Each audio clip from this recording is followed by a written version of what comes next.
मुख्यमंत्री देवेंद्र फडणवीस यांच्या कॅबिनेटमध्ये काही अनुभवी तर काही तरुण चेहऱ्यांना संधी देण्यात आलेली आहे. त्यापैकीच एक म्हणजे अजित पवारांच्या राष्ट्रवादीचं नाव दत्तात्रय भरणे.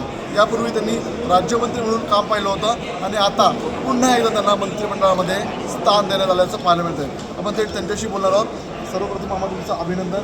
काय सांगाल, पुन्हा एकदा संधी तुम्हाला मंत्रिमंडळात स्थान झालं? संधी दिल्याबद्दल माझ्या पक्षाचे अजितदादा पवार साहेबांचे, प्रफुल्लभाई पटेल साहेबांचे, तटकरे साहेबांचे, त्याचप्रमाणे या राज्याचे मुख्यमंत्री देवेंद्रभाऊ फडणवीस, एकनाथजी शिंदे साहेब या सर्वांचे आभार मानतो.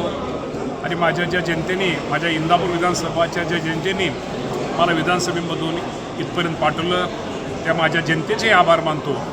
आणि निश्चित प्रकारे येणाऱ्या काळामध्ये या राज्याचे आणि विशेषतः माझ्या इंदापूर तालुक्यातील सर्व जनतेची जेवढी सेवा करता येईल, जेवढा विकास त्या भागामध्ये करता येईल, जेवढं या भागातील सर्वसामान्य माणसाला मदत करता तेवढं करण्याचा प्रयत्न माझ्यासारखा कार्यकर्ता भविष्यामध्ये प्रामाणिकपणे करेल.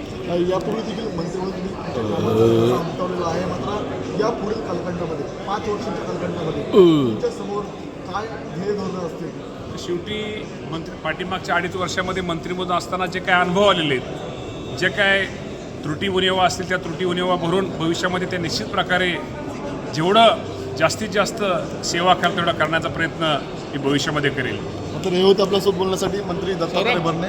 तर त्यांचे कार्यकर्ते देखील आपल्याला भाऊक होताना पाहायला मिळत आहेत. थोड्याच वेळात ते आपल्याला शपथ घेताना पाहायला मिळतील. व्हिडिओ जर्नलिस्ट गणेश काळेसह मी तुषार न्यूज नागपूर.